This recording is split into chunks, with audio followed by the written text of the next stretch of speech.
Hello दोस्तों, स्वागत है सभी का हमारे YouTube चैनल में। दोस्तों आज के दिन में गणित का सदस्य प्रश्नावली 3.1 के सारे प्रश्नों को बहुत ही आसान तरीके से हल करना सीखेंगे, बशर्ते आप सभी वीडियो के अंत तक बने रहें। तो चलिए दोस्तों, अब हम स्टार्ट करते हैं। जैसे कि दोस्तों आप सभी जानते हैं कि जो हमारी प्रश्नावली 3.1 है, इसके दोस्तों सारे प्रश्न दो चर वाले रैखिक समीकरणों के युग्म पे आधारित है। तो दोस्तों सबसे पहले तो दोस्तों ये जो हमारा चैप्टर जिस चीज पे आधारित है, ये हमारा प्रश्नावली।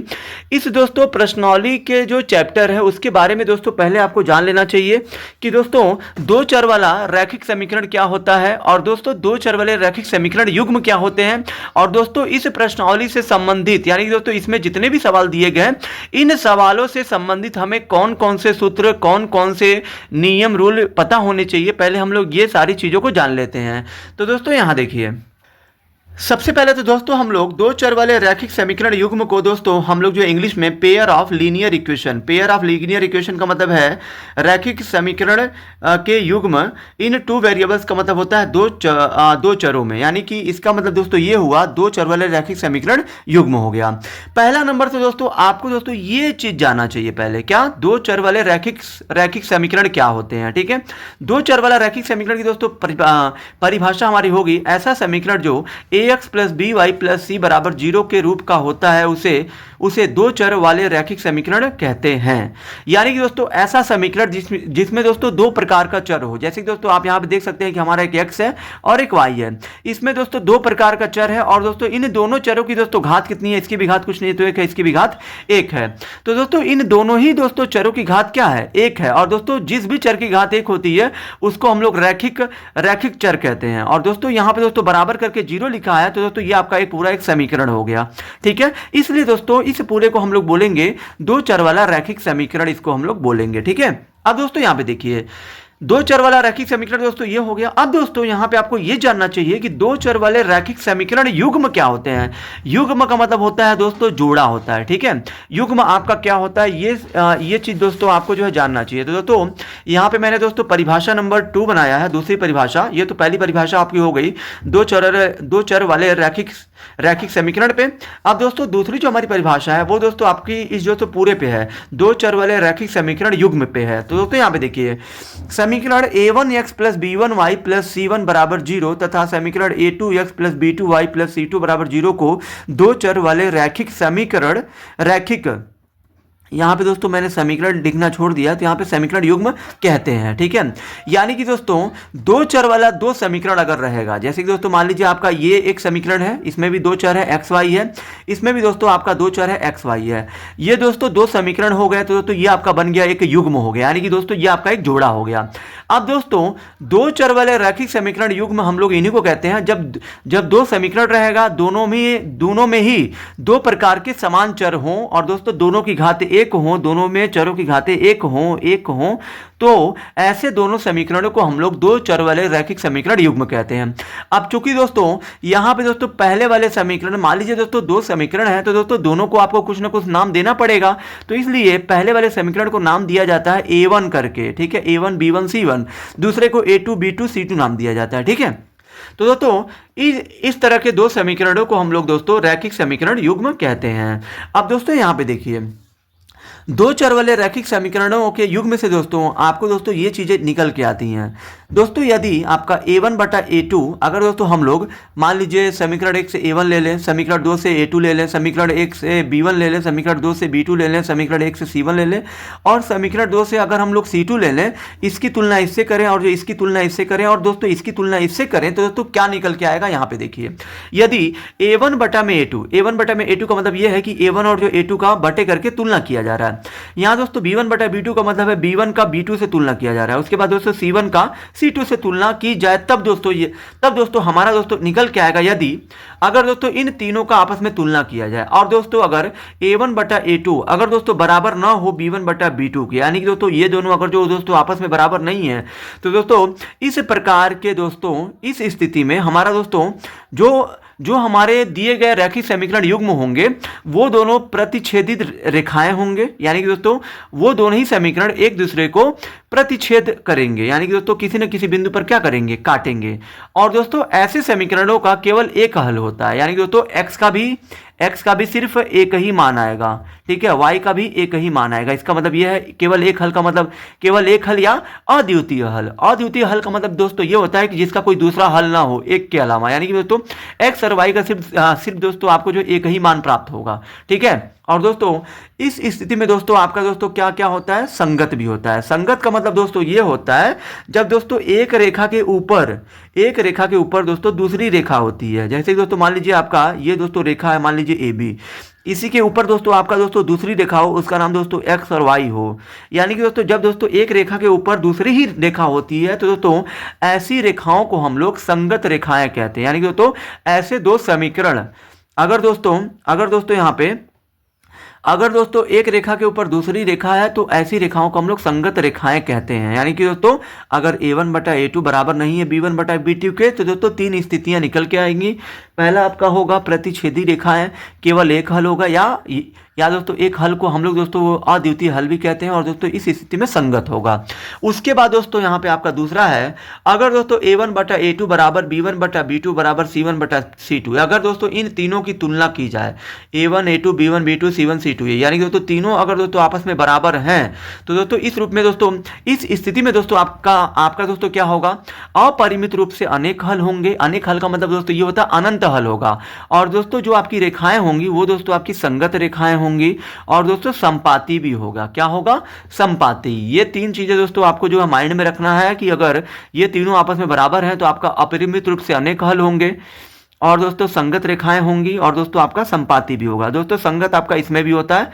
कुछ चीजें दोस्तों ऐसी होंगी कि दोस्तों जो मतलब a1 a2 b1 b2 की तुलना की जाए तो दोस्तों कुछ चीज़ों में वो चीज़ें समान होती है। जैसे दोस्तों संगत आपका इसमें भी है, संगत आपका इसमें भी है, ठीक है। अब दोस्तों यहाँ पे देखिए तीसरा आपका है a1 बटे a2 बराबर b1 बटा b2 न बराबर नहीं है अगर c1 बटा c2, यानी दोस्तों ये दोनों बराबर हैं लेकिन दोस्तों b1 b2 और जो c1 बटा c2 आपस में बराबर नहीं है तो इस स्थिति में दोस्तों कोई हल नहीं होगा। यानी कि दोस्तों समीकरण का कोई हल नहीं होगा और दोस्तों जो हमारा समीकरण होगा वो दोस्तों असंगत होगा, यानी कि संगत नहीं होगा और दोस्तों समांतर रेखाएं होंगी। जब दोस्तों मान लीजिए समांतर रेखा हो, जैसे कि ये मान लीजिए दो समांतर रेखा हैं, जब तक दोस्तों ये दोनों एक दूसरे को काटेंगी नहीं तब तक दोस्तों कोई हल नहीं निकलेगा। और दोस्तों जब ये दोनों समांतर होंगी तो कोई हल नहीं होगा और दोस्तों असंगत होगा और समांतर रेखाएं होंगी। तो दोस्तों इस स्थिति में और दोस्तों इस स्थिति में कौन कौन सी चीजें निकल कर आती हैं, ये सारी चीजें दोस्तों आपको जो है भली भांति पता होना चाहिए। नहीं पता है तो दोस्तों इसको आप नोट कर लीजिए, ये दोस्तों बहुत ही इंपॉर्टेंट नोट्स हैं, ठीक है। अब दोस्तों बात ये आती है अब यहाँ पे कि दो चर वाले रैखिक समीकरण युग्म को हल करने के कितने तरीके होते हैं। तो जैसा कि आप जानते हैं कि जैसा कि आप कक्षा 10 में हो तो दोस्तों अगर आप कक्षा 10 में हो तो दोस्तों आपको सिर्फ दो चर वाले रैखिक समीकरणों को हल करने की सिर्फ 4 विधियां पढ़नी है, ठीक है। दो चर वाले रैखिक समीकरण युग्म को हल करने के निम्न तरीके हैं। तो निम्न तरीकों में दोस्तों सिर्फ मैंने 4 तरीका लिखा है, ठीक है। पहला है ग्राफीय विधि, दूसरा है प्रतिस्थापन विधि, तीसरा है विलोपन विधि और दोस्तों चौथा है वज्रगुणन विधि। इन चारों विधियों को दोस्तों आपको दोस्तों प्रश्नावली 3.1, 3.2, 3.3 में आपको पढ़ना है। लेकिन दोस्तों हमारी जो प्रश्नावली 3.1 है उसमें दोस्तों हमें जो है पढ़ना है ग्राफीय विधि। यानी कि ग्राफीय विधि से हम लोग दोस्तों हम लोग जो है दो चर वाले रैखिक समीकरण युग्मों को कैसे हल करते हैं, आज की इस वीडियो में मैं दोस्तों आप सभी को बहुत ही बेहतरीन तरीके से बताने वाला हूं। अगर आप दोस्तों मेरे चैनल पर नए हैं तो मेरे चैनल को लाइक, सब्सक्राइब और शेयर जरूर करें। तो चलिए दोस्तों अब हम प्रश्नावली के प्रश्नों को हल करना स्टार्ट करते हैं। तो दोस्तों जैसे कि हमारा क्वेश्चन दिया गया है, निम्न समस्याओं में रैखिक समीकरणों के युग्म बनाइए। यानी कि दोस्तों हमें जो ये प्रश्न दिया गया है, समस्या दी गई है, इससे दोस्तों हमें जो है रैखिक समीकरण युग्म बनाना है और उनके ग्राफी विधि से हल कीजिए। यानी कि दोस्तों ग्राफी विधि मैंने आपको बताया कि किसी भी दो चर वाले रैखिक समीकरणों के युग्मों को हल करने की 4 विधियां हमें पढ़नी है, जिसमें से पहला हमारा था ग्राफीय विधि। तो हम लोग इस विधि को भी जानेंगे। तो दोस्तों हल कीजिए बोला है। तो दोस्तों पहला हमारा प्रश्न है, कक्षा 10 के 10 विद्यार्थियों ने एक गणित की पहली प्रतियोगिता में भाग लिया। यदि लड़कियों की संख्या लड़कों की संख्या से 4 अधिक हो तो प्रतियोगिता में भाग लिए लड़कों और लड़कियों की संख्या ज्ञात कीजिए। यानी कि दोस्तों हमें दोस्तों प्रश्न में दोस्तों देखिए, गणित का अगर आप कोई भी प्रश्न हल कर रहे हो तो दोस्तों आपको दोस्तों ध्यान उस पर दिया जाता है जो दोस्तों अंत में पूछा गया हो। अंत में बोल रहा है कि लड़कों और लड़कियों की संख्या बताइए। तो दोस्तों हमें नहीं पता है कि लड़कों और लड़कियों की संख्या क्या है। तो दोस्तों इस स्थिति में आपको दोस्तों मान लेना है लड़के और लड़कियों की संख्या। क्या मानोगे, तो यहाँ पे देखिए, तो दोस्तों हमें दोस्तों लड़कों और लड़कियों की संख्या नहीं पता है, तो आपको यहाँ पे मान लेना है, माना लड़कों की संख्या x है तथा लड़कियों की संख्या y है। अब दोस्तों क्या बोला, 10 के 10 विद्यार्थियों ने, 10 विद्यार्थियों में दोस्तों आपके कौन कौन होंगे, लड़के और लड़कियां दोनों हैं 10 विद्यार्थी में। और दोस्तों लड़के और लड़कियों की संख्या हमने क्या मानी है, x और y, यानी कि दोस्तों लड़के और दोस्तों ये लड़की जो y है, इन दोनों को मिला के दोस्तों टोटल कितने विद्यार्थी हैं, 10। तो यहाँ पे हो जाएगा आपका 10, इसको आपको समीकरण 1 मान लेना है। ठीक है, आई होप कि दोस्तों यहाँ तक आपको समझ में आया होगा। अब दोस्तों आगे आपको लिखना है प्रश्नानुसार। प्रश्नानुसार में दोस्तों आपको क्या लिखना है, तो दोस्तों यहाँ पे देखिए, प्रश्नानुसार में दोस्तों आगे बोला है यदि लड़कियों की संख्या लड़कों की संख्या से 4 अधिक हो, यानी कि दोस्तों जो हमारा लड़का है, ठीक है, x, और जो दोस्तों लड़कियां हैं y। दोस्तों यहाँ पे बोला यदि लड़कियों की संख्या लड़कों की संख्या से 4 अधिक है, यानी कि लड़कियां क्या है, ये लड़कियां y है, मान लीजिए हमने माना है लड़कियों की संख्या लड़कों से 4 अधिक है, तो दोस्तों क्या ये x बराबर y होगा, नहीं। अगर दोस्तों अगर जो लड़कियां 4 अधिक है तो लड़कों को यहाँ भी हमें क्या करना पड़ेगा, 4 अधिक यहाँ पे करना पड़ेगा, यानी दोस्तों x प्लस 4 बराबर y होगा, क्योंकि लड़कियां 4 ज़्यादा हैं, इसलिए लड़कों को भी 4 देंगे, तब जाके ये दोनों आपस में क्या होंगे, बराबर होंगे। दोस्तों यहाँ पे आप एक काम कर लीजिए कि यहाँ पे आप क्या करिए, ये x को ऐसे लिखिए, यहाँ दोस्तों आपका y है तो y रहने दीजिए, और दोस्तों यहाँ पे आप क्या करिए, प्लस 4 को भेज दीजिए, प्लस 4 को भेज दीजिए, इसके पास तो हो जाएगा -4। ठीक है, इसको दोस्तों यहाँ पे आपको इसको जो है मान लेना है समीकरण 2। ठीक है, अब दोस्तों चूंकि हमें ग्राफीय विधि से हल करना है, तो ग्राफीय विधि से हल करने के लिए आपको दोस्तों पहले जो है समीकरण बना लेना है। तो पहला हमने समीकरण बनाया है x प्लस वाई बराबर 10, समीकरण 1, और दोस्तों दूसरा बनाया x बराबर वाई -4, ये हमारा समीकरण 2 है। और दोस्तों जब समीकरण 1 और 2 बन जाता है तो दोस्तों हम यहाँ पे क्या करते हैं, हम दोस्तों हम लोग यहाँ पे क्या करेंगे, यहाँ समीकरण 1 से दोस्तों आपको जो है तीन हल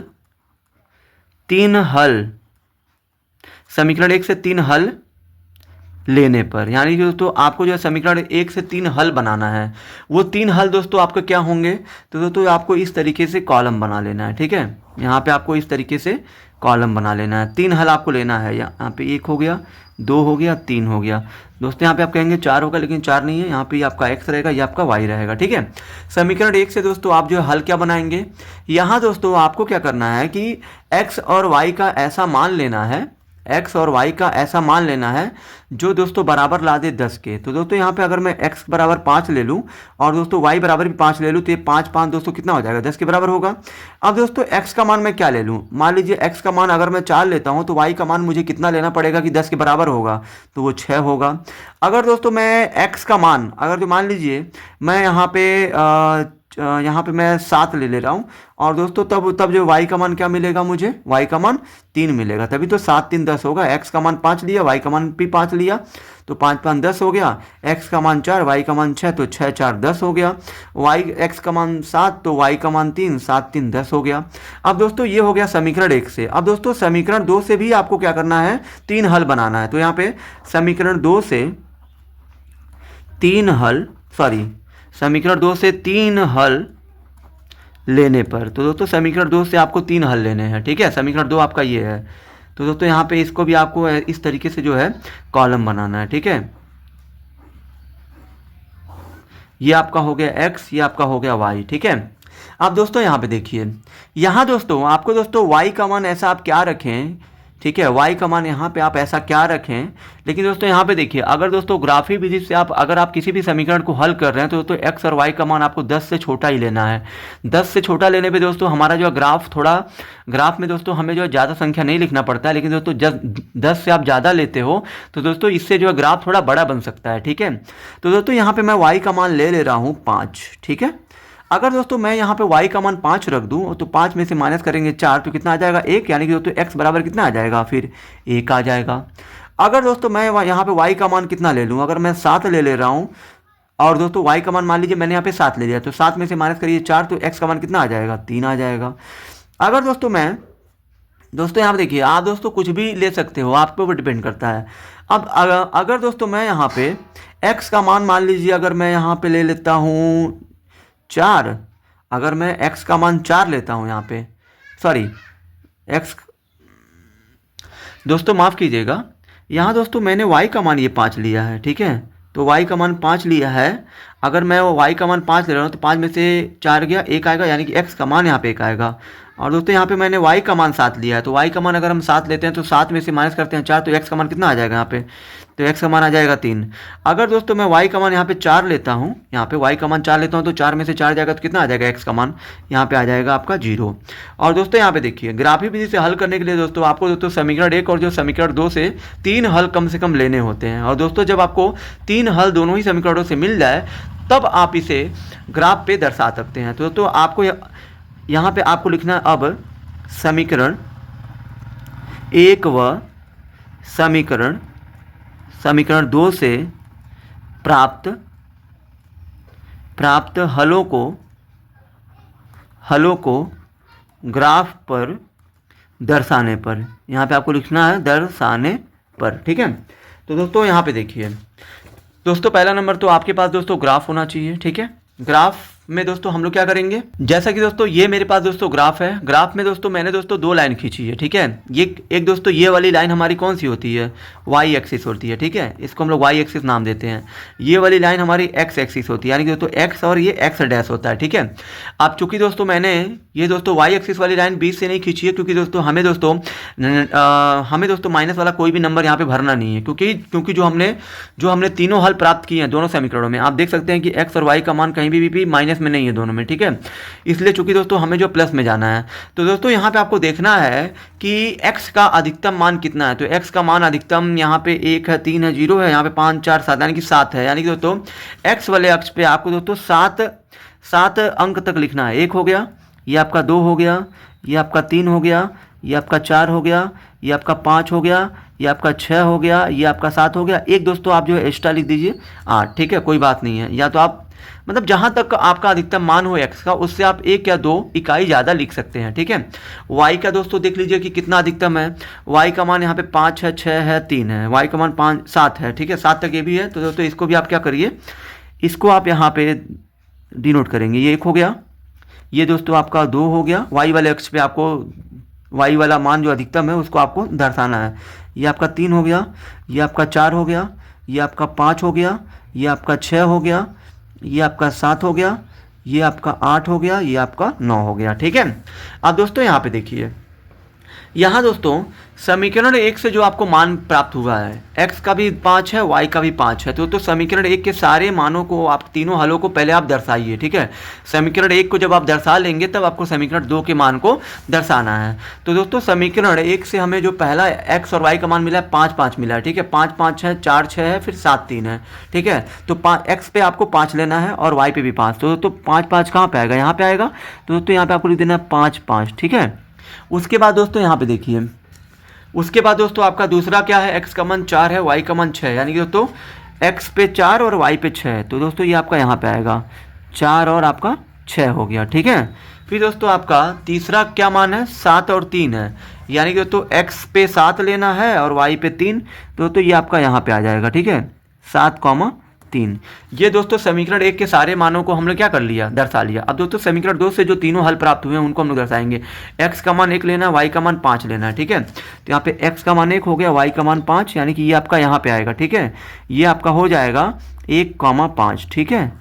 अब दोस्तों दूसरा हमारा क्या है, x का मान 3 लेना है, y का मान 7, यानी कि दोस्तों 3 यहाँ पे हो गया और 7 आपका यहाँ पे हो गया, ये, ठीक है। तो ये आपका 3, 7 हो गया, ठीक है। अब दोस्तों यहाँ पे देखिए, फिर दोस्तों आपका 0, 4 है, ठीक है, 0, 4 है। तो दोस्तों यहाँ देखिए 0 और 4, यानी कि x पे 0 लेना है, y पे 4 लेना है। तो दोस्तों यहाँ देखिए x पे तो आपका 0 यही होता है और y पे 4 यहाँ पे होगा, यानी कि दोस्तों ये आपका हो गया 0, 4 हो गया, ठीक है। अब दोस्तों यहाँ पे आप क्या करोगे, यहाँ पे दोस्तों आपको जो क्या करना है, जो दोस्तों आपने समीकरण 1 के मानों को दर्शाया है, समीकरण 1 के मान दोस्तों आपके ये सभी हैं, ये वाले, ठीक है। तो इसको आप मिला दीजिए पहले ऐसे। दोस्तों ये जो है यहाँ पे आके मिल रहा है, तो उससे जो कोई बात नहीं है।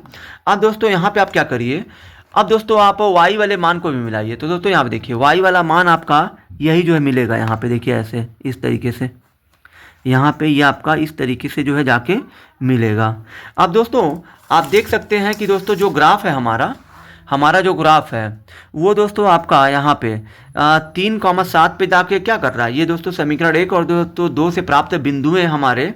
बिंदुओं को हमने जब हमने ग्राफ पे दर्शा के जब हमने सभी बिंदुओं को क्या किया स्केल से मिलाया, तो दोस्तों जहां पर दोस्तों दोनों रेखाएं एक दूसरे को प्रतिच्छेदित करेंगी वही दोस्तों हमारा हल होगा। यानी कि दोस्तों ये जो है कहाँ पे कर रही हैं, 3 के सामने और 7 के सामने, यानी कि दोस्तों 3,7 ये हमारा इस दिए गए समीकरण का यानी कि प्रश्न संख्या 1 का हल होगा। तो दोस्तों यहाँ पे आपको लिख देना है, तो दोस्तों यहाँ पे आपको लिख देना है यहाँ पे चूंकि ग्राफ 3,7 पर प्रतिच्छेद करते हैं, यानी कि दोस्तों ग्राफ जो है आपका वो दोस्तों 3,7 पे क्या कर रहे हैं, प्रतिच्छेद कर रहे हैं, इसलिए दोस्तों यहाँ पे आपको लिख देना है चूंकि ग्राफ 3,7 पर प्रतिच्छेद करते हैं इसलिए लड़कों की संख्या 3 होगी।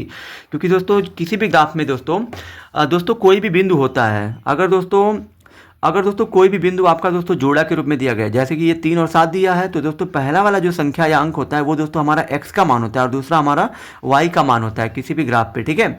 तो दोस्तों x हमने क्या माना था, लड़कों की संख्या, तो दोस्तों यहाँ पे हो जाएगा आपका लड़कों की संख्या 3 हो जाएगी और जो y हमने माना था लड़कियों की संख्या, ठीक है, y माना था, तो दोस्तों लड़कियों की संख्या कितनी हो जाएगी 7। तो दोस्तों इसलिए लड़कों की संख्या 3 तथा लड़कियों की संख्या 7 होगी। क्योंकि दोस्तों प्रश्न में दोस्तों आपका जो बोला है कि लड़कियों की संख्या लड़कों से 4 अधिक है, तो दोस्तों यहाँ पे आप देख सकते हैं कि जो लड़कियों की संख्या 7 है वो दोस्तों बॉयज से जो है 4 आपका अधिक ही है, ठीक है। अब चलिए दोस्तों हम लोग जो है प्रश्न संख्या दूसरे को हल करते हैं। दोस्तों हमारा यहाँ पे दूसरा प्रश्न है, 5 पेंसिल तथा 7 कलमों का मूल्य 50 रुपया है, जबकि 7 पेंसिल तथा 5 कलमों का मूल्य 46 रुपया है। एक पेंसिल का मूल्य तथा एक कलम का मूल्य ज्ञात कीजिए। तो दोस्तों हमें नहीं पता है कि एक पेंसिल और एक कलम का मूल्य कितना है। तो दोस्तों इस स्थिति में मैंने दोस्तों आपको जो बताया है कि आपको दोस्तों मान लेना है। तो दोस्तों यहाँ पे आप क्या मानोगे, यहाँ पे आपको मान लेना है, माना एक पेंसिल का मूल्य बराबर क्या मान लोगे आप, यहाँ पे मान लेना है x रुपया, तथा एक कलम का मूल्य आप यहाँ पे क्या मूल्य मान लोगे y रुपया। चूंकि दोस्तों प्रश्नानुसार क्या बोला है, 5 पेंसिल और 7 कलमों का मूल्य, ठीक है, तो दोस्तों 50 रुपया दिया है। इसका मतलब दोस्तों ये है कि 5 पेंसिल का मतलब एक पेंसिल का दाम कितना है x रुपया, तो 5 का दाम कितना हो जाएगा 5x। उसके बाद दोस्तों एक कलम का दाम कितना है y रुपया है, तो 7 कलम का दाम कितना हो जाएगा 7y। यानी दोस्तों 5 पेंसिल और दोस्तों 7 कलम का मूल्य दोनों को प्लस करके यानी कि दोस्तों मिलाकर हमारा प्रश्न में दिया है 50 रुपया। इसको आप समीकरण 1 मान लीजिए, ठीक है। उसके बाद दोस्तों यहाँ पे आपको आगे जो बोला है, जबकि 7 पेंसिल और 5 कलम का मूल्य, तो 7 पेंसिल का मतलब है कि 7x और 5 कलम का मतलब है कि 5y, दोनों को मिलाकर आपका कितना दिया है 46 रुपया। ये दोस्तों आपका हो जाएगा समीकरण 2, ठीक है। और दोस्तों जब आपका समीकरण 1 और 2 बन जाता है तो दोस्तों आपको समीकरण 1 और 2 से 3 हल निकालने हैं। तो दोस्तों यहाँ पे आपको लिखना है, अब समीकरण 1 से 3 हल के लिए, समीकरण 1 से 3 हल के लिए, तो दोस्तों समीकरण 1 हमारा क्या दिया है 5x + 7y = 50। किसी भी समीकरण से अगर दोस्तों आप कोई भी हल निकालते हो तो पहले आप क्या करिए, उस समीकरण को x या y के पदों में लिखिए। जैसे कि मान लीजिए ये हमारा 5x है, मैं यहाँ दोस्तों क्या कर रहा हूँ 50 के पास प्लस 7y को भेज दे रहा हूँ, तो हो जाएगा -7y। मुझे दोस्तों यहाँ पे चाहिए x का मान, यानी कि दोस्तों x के पदों में लिखना है, तो 50 - 7y और बटे में दोस्तों ये आपका 5 आ जाएगा नीचे, ठीक है। अब दोस्तों यहाँ से आप इसके लिए आप 3 हल लिखिए, ठीक है, 3 हल कम से कम आपको लिखना है। ये दोस्तों आपका हो जाएगा x, ये आपका हो जाएगा y। अब दोस्तों आप ये बताइए y का मान मैं क्या लूँ यहाँ पे कि x का मान भी, मतलब y का मान भी आपको 10 से नीचे लेना है, जिससे कि x का मान भी आपका 10 से नीचे आ जाए। तो दोस्तों यहाँ पे क्या, हम ये 50 है -7 गुणे y का मान मैं यहाँ पे ले रहा हूँ पहले 0 और बटे में क्या हो जाएगा 5।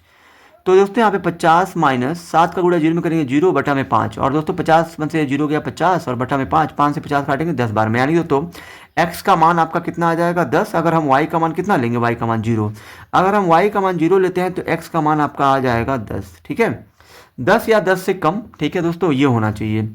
अब दोस्तों y का मान मैं क्या लूँ जिससे मुझे x का मान भी मतलब 10 से छोटा मिले। तो दोस्तों यहाँ पे क्या, हम y का मान, ठीक है, y का मान दोस्तों क्या, मैं यहाँ पे 3 × 7 = 21, अगर मैं दोस्तों यहाँ पे y का मान 5 ले लूँ, ठीक है, y का मान अगर मैं 5 ले लूँ तो 5 × 7 आपका हो जाएगा 35 और 50 में से 35 जाएगा तो 15 आएगा, और 15 में आप अगर इस 5 से भाग देंगे तो आपका x का मान आ जाएगा कितना 3 निकल कर आएगा, ठीक है। फिर दोस्तों यहाँ पे देखिए, अगर दोस्तों मैं यहाँ पे y का मान 10 ले लूँ, अगर मान लीजिए मैं यहाँ पे 50 माइनस y की जगह पे 10 रख दूंगा तो 10 साथ कितना हो जाएगा 70, और बटे में कितना है 5, तो 5 50 में से 70 नहीं जाएगा, उल्टा घटाएंगे -20 आएगा, बटे में 5 5 और ये 5 चौके हो जाएगा 20। यानी कि दोस्तों x का मान आपका माइनस हो गया और ये कितना आ जाएगा 4, ये हो गया। यानी कि दोस्तों समीकरण 1 से हमने तीन हल प्राप्त कर चुके हैं। ठीक है, अब दोस्तों पुनः समीकरण 2 से भी आप क्या करिए, 3 हल प्राप्त करिए। पुनः समीकरण 2 से 3 हल के लिए यहाँ पे आपको क्या करना है, समीकरण 2 से भी 3 हल प्राप्त करना है। तो दोस्तों समीकरण 2 आपका क्या दिया है, 7x + 5y = 46। तो यहाँ पे आपको लिख देना है 7x + 5y = 46। ठीक है, तो यहाँ पे आपका 7x हो गया, ये आपका 46 से प्लस गया उधर हो जाएगा माइनस। यहाँ दोस्तों x बराबर कितना हो जाएगा 46 माइनस 5y, और बटे में आपका हो जाएगा ये 7 आ जाएगा इधर। ठीक है, इससे भी दोस्तों हमको जो है 3 हल बनाने हैं। ठीक है, 3 हल। ठीक है,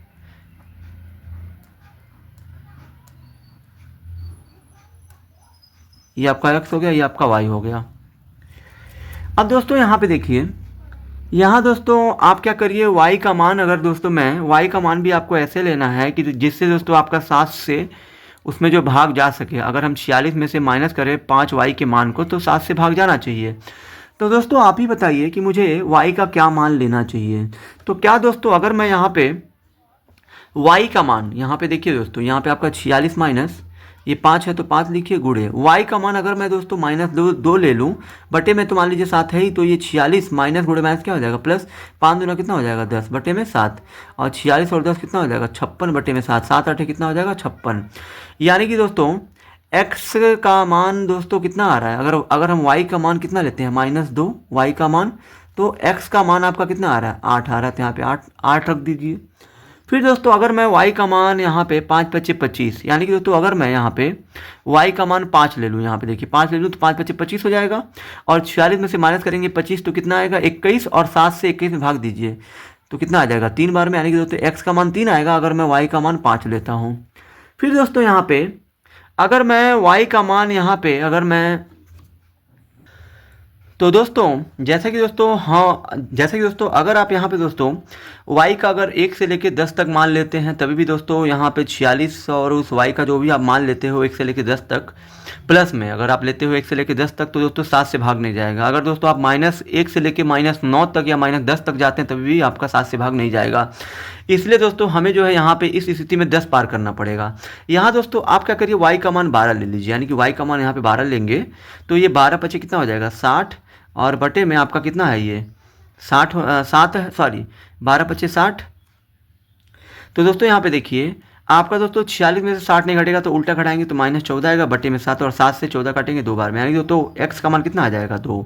अब दोस्तों यहाँ पे आपका समीकरण 1 और 2 से आपका 3 हल प्राप्त हो चुके हैं। अब हम लोग इनको क्या करेंगे, ग्राफ पर दर्शाएंगे। ठीक है, ग्राफ पर डिनोट करेंगे। ठीक है, तो दोस्तों जैसे कि दोस्तों आपको जो है ग्राफ पे क्या करना है, x अक्ष और दोस्तों y अक्ष खींचना है। ठीक है दोस्तों, x अक्ष और y अक्ष जिस बिंदु पर एक दूसरे को प्रतिच्छेदित करते हैं उसको हम लोग मूल बिंदु कहते हैं, मूल बिंदु। ठीक है, मूल बिंदु का निर्देशांक 0,0 होता है। ठीक है, अब दोस्तों आपका समीकरण 1 से जो आपने 3 हल बनाए हैं, समीकरण 1 से हमने 3 हल प्राप्त किए हैं, 10 0 3 5 -4 और 10। ठीक है, तो दोस्तों समीकरण 1 से जो हमारा पहला हल है वो आपका क्या है, यानी कि x पे आपको 0 लेना है, y पे 10 लेना है। यानी कि यहाँ पे आपका पहले तो आपको इसको आपको नंबरिंग देना है 1 2 3 4 5 6 7 8, सॉरी दोस्तों ये थोड़ा सा आगे आपका जाएगा, ये 9 हो गया, और ये आपका यहाँ पे 10 हो गया, ये आपका x अक्ष। ठीक है, फिर दोस्तों यहाँ देखिए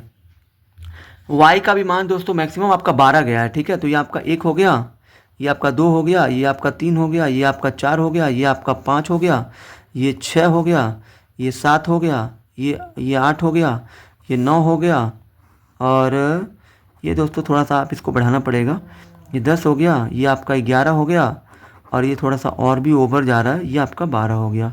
ठीक है, ये आपका हो गया यहाँ तक 12। अब दोस्तों पहला, और दोस्तों माइनस में भी गया। ठीक है, x का मान यहाँ पे देखिए -1 हो जाएगा, -2 -3 और -4, एक्स का मैक्सिमम -4 तक गया, ठीक है।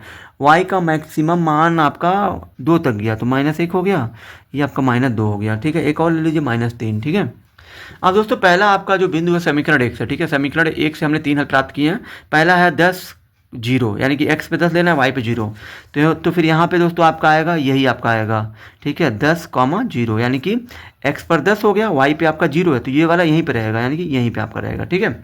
दूसरा है x पे 3 लेना है, y पे 5, तो यहाँ पे x पे 3 हो गया और ये y पे 5 यहाँ पे हो गया, ठीक है। ये आपका हो जाएगा 3, 5, ठीक है।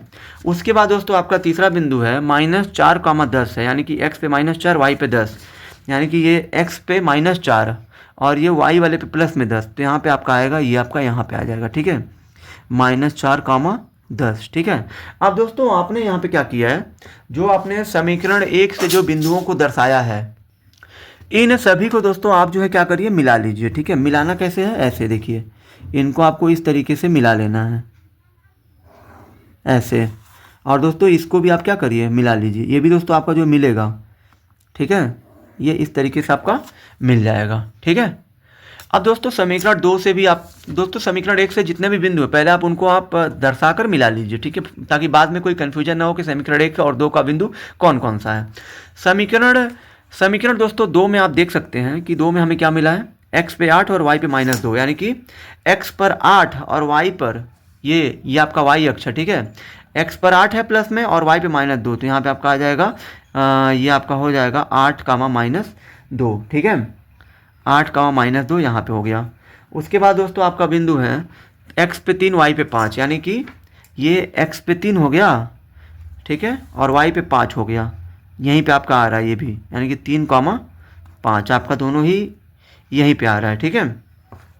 उसके बाद दोस्तों आपका है x पे -2, y पे 12 है, तो यहाँ पे x पे -2 यहाँ पे हो गया, ठीक है, और y पे 12, x पे -2 और ये 12 है, यानी कि ये आपका आ जाएगा यहाँ पे, यानी कि आपका -2, ये आपका हो गया 12, यानी कि यही दोस्तों देखिए, x पे -2 है, -2 के सामने है, और y पे 12 के सामने है। तो दोस्तों यहाँ पे आप क्या करिए, इन तीनों को दोस्तों आप जो मिला लीजिए ऐसे, इस तरीके से, यहाँ पे देखिए, ये आपका इस तरीके से मिलेगा, ये वाला बिंदु ऐसे, फिर दोस्तों ये आपका यहाँ पे आके इसको जो है मिला देंगे ऐसे। तो दोस्तों यहाँ पे आप दोस्तों देख सकते हैं समीकरण 1 और 2 से जो प्राप्त बिंदुओं थे, उन दोनों के द्वारा जो हमने जो दोस्तों रेखा खींचा है, वो दोस्तों रेखाएं कहाँ पर एक दूसरे को काट रही हैं, 3, 5 पर, यानी दोस्तों 3, 5 पर क्या कर रही हैं, काट रही हैं। इसलिए दोस्तों इस दिए गए प्रश्न का जो हल होगा वो हमारा 3, 5, यानी कि दोस्तों यहाँ पे हमारा एक पेंसिल का दाम और कलम का दाम पूछा था, तो यहाँ पे पेंसिल का दाम हमने क्या माना था, x, तो दोस्तों पहला वाला बिंदु आपका x का होता है, दूसरा वाला आपका y होता है, यानी कि पेंसिल का दाम 3 रुपया होगा और कलम का दाम 5 रुपया होगा। तो दोस्तों जैसे कि आपने क्या माना था, माना एक पेंसिल का मूल्य कितना माना था, x रुपया, तो दोस्तों यहाँ पे पहला वाला आपका x का मान कितना आ गया, 3, यानी कि दोस्तों यहाँ पे अतः एक पेंसिल का मूल्य आपका कितना होगा, 3 रुपया होगा। और दोस्तों कलम का मूल्य आपने क्या माना था, y रुपया, तो दोस्तों y का मान कितना आया, 5, यानी कि दोस्तों एक कलम का मूल्य जो आपका होगा वो दोस्तों आपका होगा 5 रुपया। और दोस्तों यही हमारे प्रश्न के उत्तर होंगे। अब चलिए दोस्तों हम लोग दूसरे प्रश्न को हल करते हैं।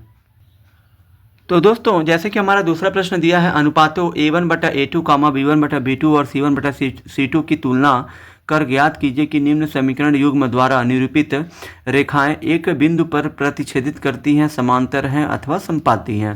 तो दोस्तों मैंने दोस्तों आपको ऑलरेडी बता चुका हूं कि दोस्तों समांतर संपाती के लिए दोस्तों आपका क्या होता है। तो दोस्तों इन सभी चीज़ों को आपको दोस्तों माइंड में रखना पड़ेगा कि दोस्तों कब कब आपका प्रतिच्छेदित यानी कि एक बिंदु पर प्रतिच्छेदित करेगा, कब दोस्तों संगत होगा, कब दोस्तों संपाती होगा या तो संगत रेखा होगा, कब दोस्तों कोई हल नहीं होगा, कब दोस्तों असंगत होगा, कब दोस्तों समांतर रेखाएं होंगी।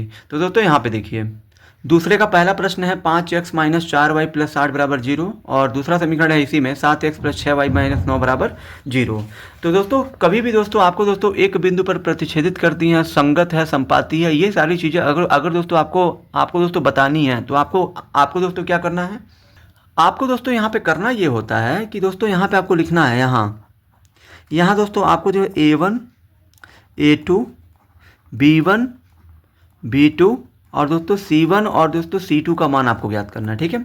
A1 का मान दोस्तों आपका क्या हो जाएगा, समीकरण जो हमारा पहला है इसमें दोस्तों जो जो आपका x का गुणांक है वही आपका A1 होगा, 5 है तो 5 लिख दीजिए। फिर दोस्तों B1 का मान क्या होगा, y के साथ जो गुणांक है -4 है तो यहाँ पे -4 लिखिए। फिर दोस्तों C1 का मान कितना होगा, यहाँ पे 8 है तो 8 लिख दीजिए। फिर दोस्तों यहाँ पे A2 का मान कितना है, तो दोस्तों जो जो आपका ये दूसरा समीकरण है इससे आपका जो x का मान मिलेगा क्या है, 7 है तो 7 हो गया। B2 का मान आपका 6 है और दोस्तों C2 का मान आपका हो जाएगा 9 नहीं होगा, इसके आगे जो चिन्ह है वो भी आपको लेना होता है -9। दोस्तों जब तक आपको A1 A2 B1 B2 C1 C2 नहीं पता चलेगा तब तक आप दोस्तों जो है तब तक दोस्तों आप जो है बता ही नहीं सकते हैं कि मतलब जो जो आपका प्रश्न में पूछा है कि मतलब प्रतिच्छेदित करती हैं, समांतर हैं अथवा संपाती हैं, क्या है ये सारी चीज़ों को पता करने के लिए आपको इन चीज़ों का पता होना जरूरी है। अब दोस्तों यहाँ पे आपको क्या करना है, अब A1 A2 कामा B1 B2 तथा C1 बटा C2 से इसमें दोस्तों अब आपको क्या करना है, A1 का मान रखिए कितना है 5 है बटा 7। फिर दोस्तों यहाँ पे आपका बराबर का चिन्ह थोड़ा ले लीजिए, ठीक है। B1 का मान कितना है -4 है बटा में B2 का मान कितना है 6 है, फिर बराबर C1 का मान 8 है और जो C2 का मान कितना है -9 है। यहाँ दोस्तों आप देख सकते हैं कि 2 से अगर काटेंगे 2 दूना 4 2 3 6 दोस्तों ये आपका 5 बटा 7 बराबर -2 बटा 3 बराबर 8 बटा माइनस, ये दोस्तों माइनस नीचे नहीं होता, माइनस को भेज दीजिए ऊपर तो -8 बटा 9 हो जाएगा। यहाँ दोस्तों आप देख सकते हैं कि दोस्तों कोई भी आपस में बराबर नहीं है, ठीक है। यहाँ दोस्तों आप देख सकते हैं कि दोस्तों तीनों ही आपस में बराबर नहीं है, लेकिन दोस्तों जब दोस्तों तीनों ही आपस में बराबर ना हो तो दोस्तों आपको दोस्तों ये देखना होता है कि क्या A1 बटा A2 B1 बटा B2 के बराबर है कि नहीं है। तो दोस्तों A1 बटा A2 बराबर नहीं है B1 बटा B2 के, तो दोस्तों यहाँ तो फिर यहाँ पे आपको लिखना यहाँ A1 बटा A2 बराबर नहीं है B1 बटा B2 के, अतः जब दोस्तों A1 बटा A2 बराबर नहीं होता है B1 बटा B2 के, यहाँ पे दोस्तों आप देख सकते हैं, इसको दोस्तों आपको जो देखना है, इसको नहीं देखना है आपको, ठीक है। जब दोस्तों ऐसी कोई स्थिति हो तो दोस्तों आपको जो है A1 A2 और दोस्तों B1 B2 को देखना होता है, ठीक है, कि क्या वो दोनों बराबर हैं कि नहीं है। तो ये दोनों आपस में बराबर नहीं है तो फिर यहाँ पे आपको लिखना है यहाँ A1 बटा A2 बराबर नहीं है B1 बटा B2 के, तो दोस्तों इस स्थिति में आपका क्या होगा, प्रतिच्छेदित रेखाएं होंगी। तो लिख देना है आपको, अतः प्रतिच्छेद रेखाएं होंगी, यहाँ पे आपको लिख देना प्रतिच्छेद रेखाएं होंगी, यानी कि दोस्तों एक बिंदु पर प्रतिच्छेद करेंगी, ठीक है। अब दोस्तों चलिए हम लोग दूसरे का दूसरा करते हैं। तो दोस्तों जैसे कि हमारा दूसरा प्रश्न है 9x + 3y + 12 बराबर 0 और 18x + 6y + 24 बराबर 0, ठीक है। ये हमारा दूसरे का दूसरा है। यहाँ दोस्तों आप क्या करिए, A1 बटा A2 बराबर B1 बटा B2 बराबर C1 बटा C2 से क्या करिए, इसमें आप जो है इससे जो है A1 A2 B1 B2 C1 C2 का मान निकाल के रखिए। तो फिर दोस्तों A1 का मान आपको क्या समीकरण पहले वाले से मिलेगा, x का मान कितना है 9 है, तो ये आपका A1 का मान हो गया 9। A2 का मान दोस्तों ये आपका दूसरे समीकरण से मिलेगा 18 हो जाएगा, बराबर है तो बराबर B1 का मान आपका 3 हो जाएगा, B2 का मान आपका 6 हो जाएगा, बराबर है तो बराबर C1 का मान 12 हो जाएगा और दोस्तों C2 का मान आपका हो जाएगा 24। यहाँ दोस्तों ये जो है 9 एकम 9 दिनों कितना हो जाएगा 18, फिर ये 3 एकम 3 दुना हो जाएगा 6, फिर ये 12 एकम 12 दुना हो जाएगा 24। यानी कि दोस्तों यहाँ पे आपका 1/2 बराबर 1/2 बराबर 1/2, यानी दोस्तों तीनों ही आपस में बराबर है, चूंकि A1 बटा A2 बराबर B1 बटा B2 बराबर C1 बटा C2 है। तो दोस्तों जब मैंने आपको बताया था कि दोस्तों जब आपका तीनों बराबर होगा, यहाँ पे देखिए A1 बटा A2 B1 बटा B2 और जो C1 बटा C2 है, तो क्या होगा, अपरिमित रूप से अनेक हल होंगे, संगत रेखाएं होंगी और दोस्तों संपाती होंगी। लेकिन दोस्तों हमारा दोस्तों प्रश्न में क्या पूछा, प्रश्न बोला है कि एक बिंदु पर प्रतिच्छेदित करती हैं कि समांतर हैं कि संपाती हैं। तो दोस्तों यहाँ पे आपका समांतर, संपाती और दोस्तों एक बिंदु पर प्रतिच्छेदित पूछा है। तो दोस्तों संपाती कब होता है, जब जो तीनों आपस में बराबर हो। तो दोस्तों यहाँ पे आपका तीनों आपस में बराबर हैं, अतः समीकरण युग्म द्वारा निरूपित रेखाएं संपाती हैं, आपको लिख देना है। अब दोस्तों दूसरे का तीसरा दिया है 6x - 3y + 10 बराबर 0, ठीक है। उसके बाद दोस्तों आपका 2x - y + 9 बराबर 0 दिया है। यहाँ दोस्तों आप क्या करिए, A1 A2 बराबर B1 बटा B2 बराबर C1 बटा C2 से आप क्या करिए, A1 A2 B1 B2 C1 C2 का मान आप दोस्तों इन दोनों समीकरण से निकाल कर रख दीजिए। A1 का मान दोस्तों आपका इससे मिलेगा पहले वाले समीकरण से, x का जो मान होगा 6 हो गया, A2 का मान 2 हो गया, B1 का मान यहाँ पे -3 हो जाएगा और दोस्तों B2 का मान हो जाएगा यहाँ पे दोस्तों कुछ नहीं है तो 1 है, ठीक है, -1 हो जाएगा बराबर C1 का मान कितना है 10 है और दोस्तों C2 का मान 9 है तो 9। यहाँ दोस्तों ये आपका 2 तिहाई 6 हो जाएगा, ये आपका माइनस से माइनस कटेगा, 1 से दोस्तों 3 को काटेंगे अगर आप तो 3 ही आएगा। यहाँ दोस्तों आप देख सकते हैं कि दोस्तों ये भी आपका क्या है यहाँ पे 3/1 बराबर 3/1, यानी दोस्तों ये दोनों आपका बराबर आ रहा है, लेकिन दोस्तों ये वाला बराबर नहीं आ रहा है। दोस्तों यहाँ पे आपको लिख देना है चूंकि A1/A2 बराबर B1/B2 ये दोनों आपस में बराबर है, लेकिन तीसरा वाला इन दोनों के बराबर नहीं है, तो फिर लिख देंगे नॉट इक्वल टू C1/C2 है। अतः समीकरण युग्म द्वारा निरूपित रेखाएं क्या है, समांतर है। तो समांतर कब होता है, जब ए और बी वाले अनुपात आपस में बराबर हो और जो सी वाला अनुपात इन दोनों के बराबर ना हो, तब दोस्तों क्या होता है, समांतर होता है, ठीक है। तो दोस्तों यहाँ पे आपको लिख देना समांतर रेखाएं हैं। अब चलिए दोस्तों हम लोग दोस्तों तीसरे प्रश्न को हल करते हैं।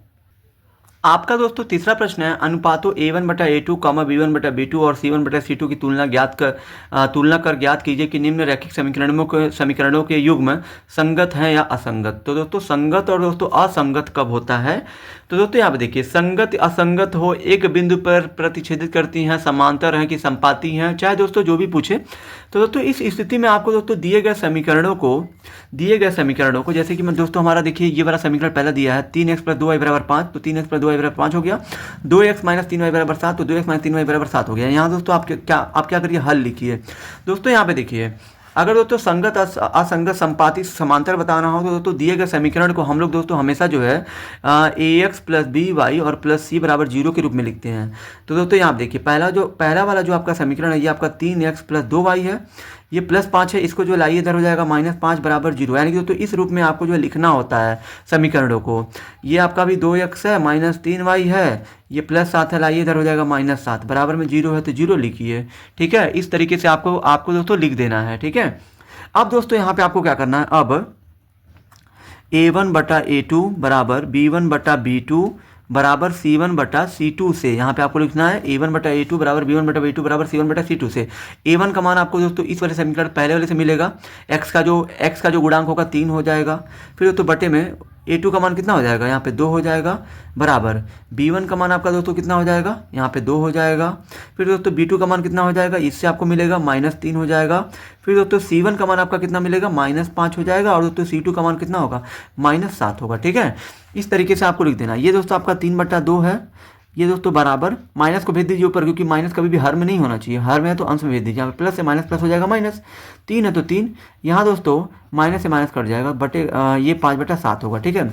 यहाँ दोस्तों आप देख सकते हैं कि तीनों आपस में बराबर नहीं है, तो यहाँ पे तो फिर यहाँ पे आपको लिखना है यहाँ A1/A2 बराबर, तीनों ही आपस में बराबर नहीं है, तो आपको जो क्या करना है, पहले और दूसरे को यहाँ पे आपको दिखाना है कि बराबर नहीं है, यानी कि A1/A2 बराबर नहीं है B1/B2 के, यानी कि यहाँ A1/A2 not equal to B1/B2 है। यानी कि दोस्तों यहाँ देखिए तीनों जब बराबर ना हो तो आप जो तीसरे वाले को भूल जाइए, खाली जो पहले और दूसरे को ध्यान दीजिए। अगर वो दोनों बराबर नहीं है, अगर तो पहला वाला दूसरे के बराबर नहीं है तो फिर यहाँ पे आपको लिखिए ना है A1/A2 बराबर नहीं है B1/B2 के, क्योंकि दोस्तों यहाँ पे A1/A2 B1/B2 का ही तो मान है ये दोनों। तो दोस्तों यहाँ पे आप देख सकते हैं कि ये आपका निकल कर आ रहा है। तो दोस्तों आपका बोला क्या, मतलब क्या बोला है प्रश्न में, संगत है कि असंगत है। तो दोस्तों संगत और दोस्तों असंगत कब होता है, यहाँ दोस्तों देखिए मैंने दोस्तों पहले ही बताया है, अगर दोस्तों A1/A2 बराबर नहीं है B1/B2 को तो क्या होगा, आपका संगत होगा। और दोस्तों असंगत कब होता है, जब दोस्तों ये वाली स्थिति आपकी निकल कर आती है, जब मतलब A1/A2 बराबर है B1/B2 के, लेकिन दोस्तों ये दोनों बराबर नहीं है C1/C2, तब आपका असंगत होगा। तो दोस्तों यहाँ पे आपको लिख देना है, चूंकि दोस्तों A1/A2 बराबर नहीं है B1/B2 के, तो दोस्तों इस स्थिति में आपका दोस्तों क्या होता है, असंगत होता है। तो लिखना है आपको अतः रैखिक समीकरण यहाँ पे आपको लिख देना है युग्म क्या है, संगत हैं। यहाँ पे आपको लिख देना है कि संगत हैं, ठीक है। तो दोस्तों इस तरीके से दोस्तों आप दोस्तों क्या करिएगा, प्रश्न संख्या तीसरे के दूसरे, तीसरे, चौथे, पाँचवें। इन सारे प्रश्नों को आप स्वयं हल करिए। और दोस्तों आपको नहीं आता है तो दोस्तों आप जो है कमेंट बॉक्स में कमेंट करके आप जो है पूछ सकते हैं। अब चलिए दोस्तों आप हम जो है प्रश्न संख्या चौथे को हल करते हैं। चौथा हमारा बोला है निम्न रैखिक समीकरणों के युग्मों में से कौन से युग्म संगत असंगत हैं, यदि संगत है तो ग्राफीय विधि से हल कीजिए। तो दोस्तों यही वाली स्थिति है तीसरे की ही तरह, आपको दोस्तों संगत या तो असंगत पहले आपको बताना है। अगर दोस्तों संगत या असंगत है तो ग्राफीय विधि से हल करना है, ठीक है। तो दोस्तों चौथे का हमारा पहला प्रश्न है x + y = 5 और 2x + 2y = 10, ठीक है। दोस्तों अगर आपको संगत असंगत पहले तो आपको इसमें आपको बताना है कि पूछा है कौन कौन से युग्म संगत या असंगत हैं। अगर दोस्तों संगत रहेगा तो ग्राफीय विधि से भी हल करके बताना है, असंगत रहेगा तो उसका तो कोई हल होता नहीं है। तो दोस्तों यहाँ पे हमारा हो गया, यहाँ दोस्तों आप हल लिखिए। संगत या असंगत बताने के लिए दिए गए समीकरण को हम लोग दोस्तों ax + by + c = 0 के रूप में, इस रूप में आपका दोस्तों समीकरण होना चाहिए, लेकिन यहाँ पे है नहीं तो हम लोग जो कर लेंगे x + y है, ये प्लस पूरा इधर हो जाएगा माइनस, बराबर में क्या बचेगा 0। इसको अगर आप करेंगे 2x + 2y, ये प्लस को लाएंगे इधर हो जाएगा माइनस, बराबर में 0 है तो 0। यहाँ दोस्तों अब आप क्या करेंगे, यहाँ a1 बटा में a2 बराबर b1 बटा में b2 और बराबर c1 बटा में c2 से। यहाँ दोस्तों आप क्या करिए a1 का मान रखिए। तो दोस्तों पहले समीकरण में जो दोस्तों x का गुणांक होता है वही आपका a1 का मान होता है। तो दोस्तों यहाँ पे x का गुणांक क्या है, 1 है, तो यहाँ पे a1 का मान रखिए 1। a2 का मान दोस्तों आपका दूसरा समीकरण से मिलेगा, x का मान कितना है 2 है तो 2 लिखिए बराबर। यहाँ दोस्तों b1 का मान आपका कितना है, तो b1 का मान आपका ये y का जो गुणांक होगा 1 होगा। b2 का मान कितना है आपका 2 है तो 2 लिखिए बराबर। c1 का मान कितना हो जाएगा -5 और दोस्तों c2 का मान कितना हो जाएगा -10, ठीक है। ये दोस्तों माइनस से माइनस कटेगा, यहाँ दोस्तों 1/2 बराबर 1/2 बराबर, ये 5 × 5 5 दूना 10, यानी कि दोस्तों यहाँ पे तीनों आपका क्या आ रहा है, बराबर आ रहा है। तो यहाँ पे आपको लिखना है चूंकि तीनों बराबर का मतलब क्या है, a1/a2 बराबर है b1/b2 और ये भी जो बराबर है c1/c2 है। तो दोस्तों जब तीनों बराबर होते हैं तो आपका क्या होता है, यहाँ दोस्तों आप देखिए मैं आपको दोस्तों शुरुआत में ही बता चुका हूँ, जब दोस्तों a1/a2 बराबर है b1/b2 बराबर है c1/c2 तब दोस्तों आपका क्या होता है, संगत होता है। तो दोस्तों यहाँ पे आपको लिख देना है अतः रैखिक समीकरण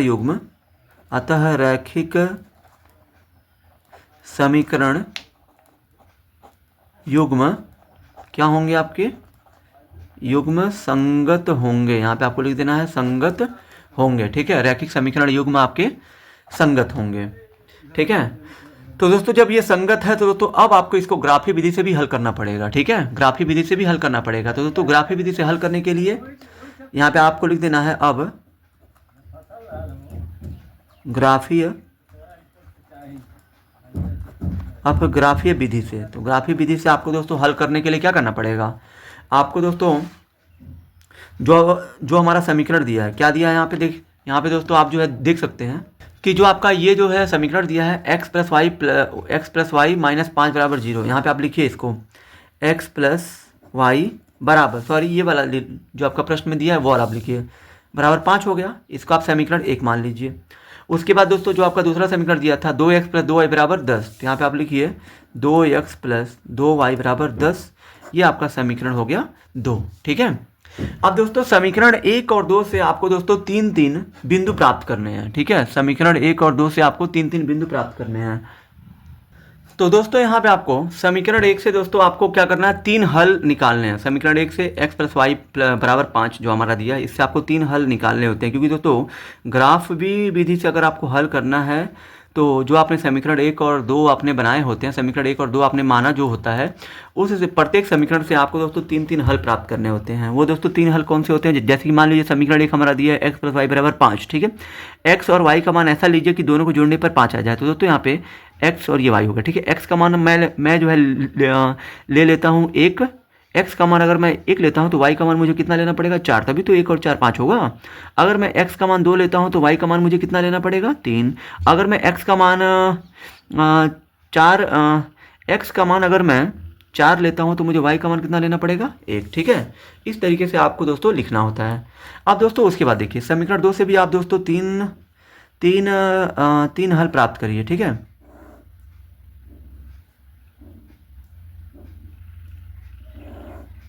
ये दोस्तों आपका x हो गया, ये आपका y हो गया, ठीक है। तो दोस्तों यहाँ देखिए x का और y का मान क्या लूँ कि दोनों को जोड़ने पर 10 आ जाए। तो दोस्तों x का मान अगर मैं यहाँ पे 1 रखता हूँ तो y का मान मुझे क्या लेना पड़ेगा, y का मान मुझे 4 लेना पड़ेगा, क्योंकि x का मान अगर 1 है तो 1 दुआएं 2 हो गया, प्लस y का मान अगर मैं 4 लेता हूँ 4 दूना 8, यानी कि दोस्तों 1 और 4 हो गया। अगर मैं दोस्तों अगर मैं यहाँ पे x का मान अगर मैं यहाँ पे कितना ले लूँ बताइए आप, 4 दूना 8, तो y का मान 1। तो दोस्तों x का मान अगर मैं यहाँ पे 2 लेता हूँ तो y का मान मुझे कितना मिलेगा, 2 चौके 8 और 3 दूना 6, 3 मिलेगा। ठीक है, अगर मैं x का मान 4 लेता हूँ तो 4 दूना 8 और y का मान कितना मिलेगा, 1। क्योंकि दोस्तों ये आपका दोनों ही समीकरण दोस्तों समान है, क्योंकि दोस्तों संगत में दोस्तों यही स्थिति आपको दोस्तों मिलेगी, जो भी आप हल निकालोगे वो दोस्तों आपस में कहीं ना कहीं समान होंगे। ठीक है, अब दोस्तों ये आपका समीकरण 1 और 2 से आपको दोस्तों 3 हल प्राप्त हो चुके हैं। अब आप इसको ग्राफ पे दर्शा सकते हैं। तो दोस्तों चूंकि हमारा ये संगत है, इसलिए दोस्तों हम लोग को क्या करेंगे, इसको हम लोग ग्राफ पे दर्शाएंगे। तो दोस्तों ग्राफ पे आप एक एक्स एक्सिस खींचेंगे और एक आप वाई एक्सिस खींचेंगे, और आपको देखना है कि दोनों ही समीकरणों में एक्स का अधिकतम मान कितना है। तो एक्स का अधिकतम मान इसमें 4 है और दूसरे वाले समीकरण में भी एक्स का अधिकतम मान 4 है। ठीक है, वाई का अधिकतम मान कितना है, इसमें 4 है, दूसरे वाले में भी अधिकतम मान वाई का 4 है। इसलिए दोस्तों मैंने क्या किया है, एक्स अक्ष पे 5 इकाई तक लिखा हूँ और जो वाई अक्ष पे 5 इकाई तक लिखा हूँ। ठीक है, पहला हम लोग को समीकरण 1 से दर्शाना है एक्स का मान 1 और वाई का मान 4, यानी कि दोस्तों एक्स का मान 1 हो गया, वाई का मान ये हो गया आपका 4, यानी दोस्तों 1 कॉमा ये आपका होगा 4। फिर दोस्तों दूसरा आपका एक्स का मान 2, वाई का मान 3, तो यहाँ पे एक्स का मान 2 हो गया, वाई का मान यहाँ पे आपका आ जाएगा 2,3। फिर दोस्तों आपका तीसरा है एक्स का मान 4 और वाई का मान 1। तो दोस्तों यहाँ पे देखिए एक्स का मान एक्स का मान 4, वाई का मान 1। ठीक है, तो यहाँ पे एक्स का मान 4 हो गया और वाई का मान यहाँ पे आपका आ जाएगा 1, यानी कि 4,1 हो जाएगा। अब दोस्तों जो आप समीकरण 1 से जो भी आप बिंदु दर्शाते हैं पहले आप उसको मिला लीजिए। ठीक है, ये आपको इस तरीके से मिला देना है। ठीक है, इस तरीके से ऐसे। ठीक है, ये आपका हो गया। उसके बाद दोस्तों अब आपको दोस्तों समीकरण 2 से भी प्राप्त बिंदु को दर्शाना है। समीकरण 2 से हमें कौन कौन से बिंदु प्राप्त हुए हैं, एक्स का मान 1 है, वाई का मान 4 है। तो यहाँ पे एक्स पे आपको क्या लेना है, 1 लेना है और वाई पे 4 लेना है। ये आपका वाई है, तो दोस्तों 1,4 आपका इसी पे आएगा। तो दोस्तों ये आपका हो जाएगा ऐसे ही। फिर दोस्तों एक्स पे कितना लेना है, एक्स पे 2 लेना है और वाई पे 3 लेना है। तो यहाँ पे एक्स पर 2 हो गया और वाई पे 3 के सामने ये यहीं पे आएगा आपका। ठीक है, ये भी आपका 1,4 होगा, फिर ये भी आपका 2,3 होगा, और दोस्तों हमारा x का मान 4 है तो y का मान 1 है, यानी कि x पे 4 है, y पे 1 है, तो यहाँ पे आपका हो गया 4,1। तो दोस्तों आप देख सकते हो कि दोस्तों अगर दोस्तों यहाँ पे देखिए संगत होगा, ठीक है, संगत होगा तो दोस्तों इसी तरीके से आपको दोस्तों बिंदु प्राप्त होंगे, ऐसे ही आपका ग्राफ बनेगा। ठीक है, अब दोस्तों यहाँ पे देखिए जो आपका दोस्तों अब ये आगे का प्रश्न दिया हुआ है चौथे में, दूसरा वाला दोस्तों हमें दोस्तों देखकर ही पता चल रहा है कि ये दोस्तों असंगत है, तो दोस्तों ये वाला असंगत है, तो दोस्तों इसका जो ग्राफ नहीं बनेगा। तीसरा वाला आपका 2 दूना 4, 1 दूना 2, तीसरा वाला दोस्तों आपका ये दोस्तों आपका संगत है, सॉरी असंगत है। और दोस्तों चौथा वाला, तो दोस्तों यहाँ पे देखिए यहाँ दोस्तों पहले का ग्राफ बनेगा, दूसरे का नहीं बनेगा, तीसरे का बनेगा, चौथे का नहीं बनेगा, यानी कि दोस्तों जो दोस्तों असंगत होगा उसका आप ग्राफ नहीं बनाएंगे, और जो दोस्तों आपका संगत होगा, जैसे कि मैंने आपको प्रश्न संख्या 1 का बता दिया है, अब दोस्तों आप जो है इसके जो सारे प्रश्न स्वयं ही हल करिएगा। ठीक है, अब चलिए दोस्तों हम लोग जो है प्रश्न संख्या 5वें को हल करते हैं। प्रश्न संख्या हमारा 5वां दिया है, एक आयताकार बाग जिसकी लंबाई चौड़ाई से 4 मीटर अधिक है का अर्ध परिमाप 36 मीटर है, बाग की बीमाएं ज्ञात कीजिए। बाग की बीमाएं का मतलब ये है कि बाग की हमको लंबाई और चौड़ाई बतानी है। ठीक है, तो दोस्तों यहाँ पे हम लोग क्या करेंगे, चूंकि दोस्तों आप प्रश्न संख्या 5वें में देख सकते हैं कि दोस्तों आपका बोला है एक आयताकार बाग जिसकी लंबाई चौड़ाई से 4 मीटर अधिक है। ठीक है, यानी कि दोस्तों लंबाई की तुलना किससे किया है, चौड़ाई से किया है, और दोस्तों वो जो है बाग का अर्ध परिमाप 36 मीटर है, बाग की बीमाएं ज्ञात कीजिए। क्योंकि दोस्तों यहाँ पे किसी भी विधि का जिक्र नहीं किया कि आप इसे इसी विधि से हल करिए, तो दोस्तों हम लोग इसे किसी भी विधि से हल कर सकते हैं। ठीक है, तो दोस्तों चूंकि यहाँ पे आपका क्या करना है, आपको क्या करना है, चूंकि दोस्तों आपका यहाँ पे लंबाई की तुलना चौड़ाई से किया है, तो यहाँ पे आपको चौड़ाई मान लेनी है। ठीक है, माना बाग की चौड़ाई, यहाँ पे बाग की चौड़ाई क्या मान लेनी है, x मीटर मान लेना है। तब दोस्तों आपका बाग की लंबाई क्या हो जाएगी, दोस्तों यहाँ पे देखिए बोला है कि जो बाघ की लंबाई है चौड़ाई से 4 मीटर अधिक है। चौड़ाई अगर आपने x माना है तो लंबाई कितनी हो जाएगी, x+4 हो जाएगी, क्योंकि जो लंबाई है चौड़ाई से 4 ज़्यादा है, तो 4 जोड़ दीजिए, इतना मीटर हो गया। प्रश्नानुसार अब यहाँ पे आपको लिखना है प्रश्नानुसार अर्ध परिमाप दोस्तों कितना दिया हमारा बाघ का, अर्ध परिमाप, अर्ध परिमाप दोस्तों हमारा दिया है 36 मीटर। ठीक है, अर्ध परिमाप का मतलब दोस्तों ये है कि आपका जो परिमाप का सूत्र क्या होता है, बाघ हमारा जो है आयताकार है। ठीक है, तो आयत का परिमाप का सूत्र क्या होता है, 2 कोष्ठक में लंबाई प्लस चौड़ाई। ठीक है, ये आपका परिमाप का होता है। लेकिन दोस्तों यहाँ पे बोला अर्ध परिमाप, अर्ध का मतलब है आधा परिमाप का क्या होगा, तो बटे में 2 कर दीजिए, तो यहाँ पे पूरे परिमाप का बटे में 2 कर देंगे तो आधा हो जाएगा, यानी कि दोस्तों ये आपका अर्ध परिमाप का सूत्र हो गया। 36, 2 से 2 काट लीजिए, लंबाई हमारी कितनी हो जाएगी, लंबाई हमारी दी है x+4 और प्लस चौड़ाई कितनी दी है, x दी है, तो x लिखिए बराबर में 36 और 36, x और x कितना हो जाएगा, 2x बराबर में 36, ये प्लस जाएगा इधर हो जाएगा माइनस। यहाँ दोस्तों ये आपका 2x बराबर 36 में से 4 जाएगा, आपका कितना आ जाएगा 32, और 2 से 32 काटेंगे 16 बार में कटेगा, यानी कि दोस्तों x का मान आपका आ गया 16 है। तो दोस्तों यहाँ पे आपको लिख देना अतः बाघ की लंबाई दोस्तों हमारी कितनी थी यहाँ पे, x, देखिए लंबाई x+4 है ना, तो यहाँ पे आपको लिख देना x+4। तो दोस्तों x का मान कितना है 16 और प्लस 4, 16 4 कितना हो जाएगा 20 मीटर। ठीक है, और दोस्तों यहाँ पे फिर आपका बाघ की चौड़ाई कितनी हो जाएगी, चौड़ाई दोस्तों आपका था, हमने माना था x, यहाँ पे देखिए चौड़ाई x माना था, तो x का मान कितना आ गया 16, तो 16 मीटर। यानी कि दोस्तों जो बाघ की बीमाएँ होंगी वो हमारी 20 और 16 होंगी। ठीक है, यानी कि बाघ की जो लंबाई होगी वो 20 मीटर होगी और जो चौड़ाई होगी वो आपकी 16 मीटर होगी। ठीक है, अब चलिए दोस्तों हम लोग जो प्रश्न संख्या 6वें को हल करते हैं। दोस्तों आपका प्रश्न संख्या 6वां दिया है, एक रैखिक समीकरण 2x + 3y - 8 = 0 दी गई है। ठीक है, 2 चरों में एक ऐसी और रैखिक समीकरण लिखिए, यानी कि दोस्तों ऐसा ही आपको एक जो है दूसरा रैखिक समीकरण ऐसे लिखना है ताकि प्राप्त युग्म का, यानी कि दोस्तों ये आपका एक रैखिक समीकरण दिया गया है, दूसरा भी आपको लिखना है रैखिक समीकरण, तो दोस्तों युग्म बन जाएगा। और दोस्तों जब ये युग्म हो जाएगा तो दोस्तों आपको उन दोनों युग्मों को इस तरीके से, यानी कि दोस्तों जो दूसरा आप इस तरीके से लिखेंगे कि दोस्तों ज्यामितीय निरूपण जैसा कि पहला हमारा होना चाहिए। अगर दोस्तों मान लीजिए इसके जैसे अगर आप कोई दूसरा रैखिक समीकरण लिखते हैं तो ऐसे आपको लिखना है कि ये और वो समीकरण जो आप लिखेंगे उन दोनों की अगर दोस्तों तुलना की जाए a1 a2 b1 b2 और दोस्तों c1 और जो c2 से अगर दोस्तों तुलना की जाए तो दोस्तों आपका क्या होना चाहिए, प्रतिच्छेदित रेखाएं हों। तो दोस्तों आपको जो है पता होगा कि मैंने दोस्तों आपको जो ऑलरेडी बताया है कि प्रतिच्छेदित कब होता है, जब दोस्तों a1/a2 बराबर नहीं है b1/b2 के, तो इस स्थिति में आपका दोस्तों क्या होता है, प्रतिच्छेद करती रेखाएं होती हैं। तो दोस्तों यहाँ पे देखिए, यहाँ दोस्तों आपको जो करना ये है कि आपको 6वें का ये दोस्तों हमने जो है लिखा है, दिया गया रैखिक समीकरण आपका ये जो प्रश्न में दिया है 2x + 3y - 8 = 0, पहला आपका बोला है प्रतिच्छेद करती रेखाएं हो। तो दोस्तों समीकरण आपको दोस्तों कोई भी दोस्तों ऐसे जो है लिखना है ताकि दोस्तों अगर आप a1/a2 बराबर b1/b2 करें, अगर दोस्तों ये दोनों बराबर ना आए तो दोस्तों तभी आपका क्या होगा, प्रतिच्छेदी करती रेखाएं हों। तो दोस्तों कुछ भी आप लिख सकते हैं। ठीक है, यहाँ पे जैसे कि दोस्तों मैंने लिख दिया 5x प्लस मैं यहाँ पे लिख दे रहा हूँ 8y और माइनस मैं यहाँ पे लिख दे रहा हूँ 10 बराबर 0 है। और दोस्तों यही जो है मेरे प्रश्नों का उत्तर होगा। दोस्तों यहाँ पे आप कुछ भी लिख सकते हो, लेकिन दोस्तों समीकरण आपको ऐसे लिखना है ताकि दोस्तों आप जो a1 a2 और दोस्तों b1/b2 c1 c2 का तुलना करें तो ये स्थिति आपकी दोस्तों उत्पन्न होनी चाहिए, क्योंकि दोस्तों ये स्थिति उत्पन्न होगी तभी तो आपका प्रतिच्छेद करती रेखाएं होंगी।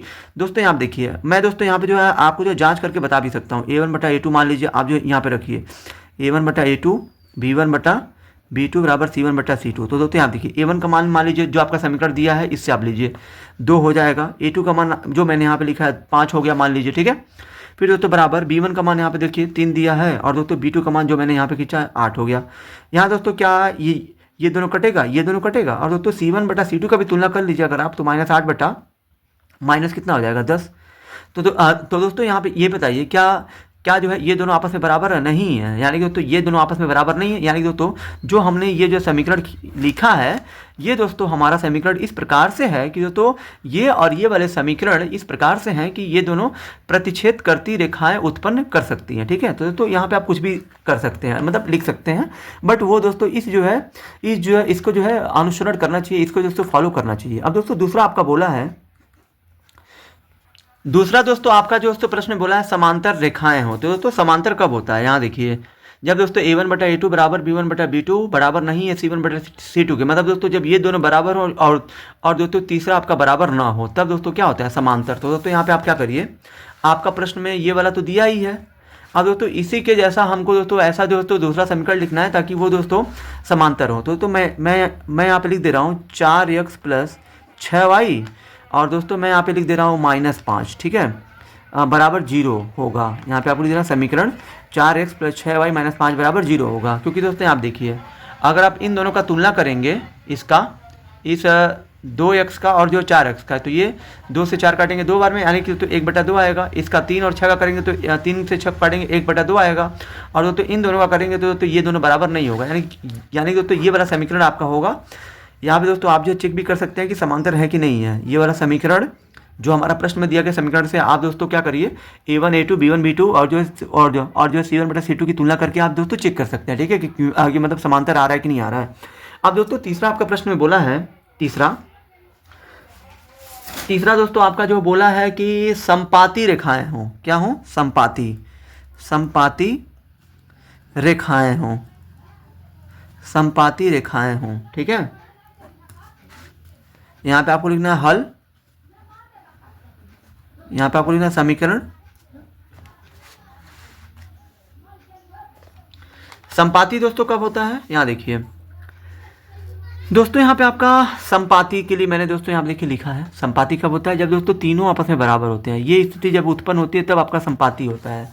तो दोस्तों संपाती के लिए आप क्या करिए, ये 4x है, यहाँ पे आप कर दीजिए 12x और प्लस ये आप कर दीजिए यहाँ पे 18y, और ये माइनस हमें दोस्तों दिए गए समीकरण के हिसाब से चलना है, ठीक है। और दोस्तों ये आप लिख दीजिए यहाँ पे -24 बराबर 0। तो दोस्तों अगर आप 12x प्लस 18y माइनस 24 बराबर 0 लिखते हैं, और दोस्तों इसकी तुलना अगर दोस्तों आप दिए गए समीकरण से इसी से करनी है, ठीक है, इससे अगर आप करते हो, ठीक है, तो दोस्तों आपका जो है क्या आपको प्राप्त होगा, आपको संपाती रेखाएं प्राप्त होंगी, ठीक है।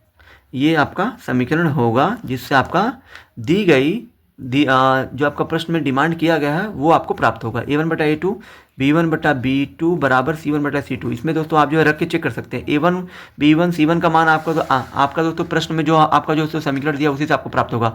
2 3 और -8 होगा, ठीक है। a1 का मान 2 होगा, b1 का मान यहाँ पे आपका 3 होगा, और जो c1 का मान -8 होगा। अब दोस्तों आप देखिए, अब दोस्तों a2 का मान आपको दोस्तों इससे लेना है। मैंने ले लिया यहाँ पे 12, फिर मैंने ले लिया यहाँ पे 18, फिर मैंने यहाँ पे ले लिया ये दोस्तों आपको 2 छक्के 12 8 छक्के, यहाँ पे दोस्तों आपको 48 लिखना, माफ़ करिएगा, यहाँ पे आपका होगा ये 48, ठीक है। ये आपका माइनस में है, ठीक है, माइनस कटेगा। यहाँ दोस्तों ये 2 छक्के 12 3 छक्के 18 8 एकम 8 छक्के 48, यानी कि दोस्तों ये आपका 1/6 यहाँ पे भी 1/6, यानी कि दोस्तों तीनों बराबर आया कि नहीं आया ये दोस्तों करने पे। तो दोस्तों इस तरीके से संपाती होंगी। आपके ऊपर डिपेंड करता है कि दोस्तों आप जो वैल्यू क्या लेते हैं, ठीक है। मुझे जो समझ में आया वो मैंने लिया। अब चलिए दोस्तों हम लोग जो है लास्ट और जो अंतिम क्वेश्चन प्रश्न संख्या 7वां हल करते हैं। दोस्तों 7वां हमारा प्रश्न है, समीकरणों x माइनस वाई प्लस 1 बराबर 0 और 3x प्लस 2y माइनस 12 बराबर 0 का ग्राफ खींचिए, ठीक है।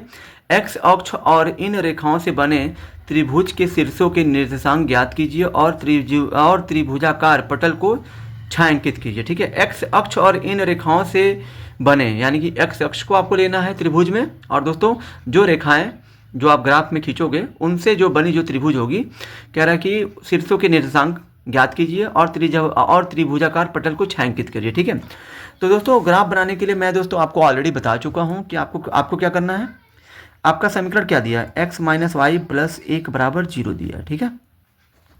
इसको आप क्या करिए कि आप x माइनस वाई बराबर प्लस 1 को ले जाइए, इधर हो जाएगा -1, ठीक है। ये समीकरण आपका हो गया 1, ठीक है।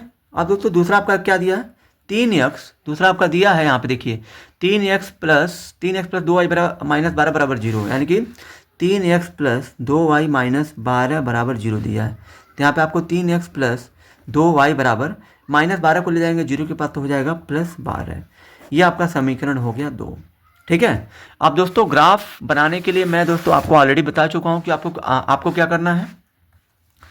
आपको यहाँ समीकरण 1 को लेना है, समीकरण 1 से 3 हल प्राप्त करने हैं। समीकरण 1 से 3 हल लेने पर, तो समीकरण 1 आपका क्या दिया है, x माइनस वाई बराबर -1 दिया है। ठीक है, तो दोस्तों यहाँ पे समीकरण 1 से अगर हम 3 हल प्राप्त करते हैं ऐसे,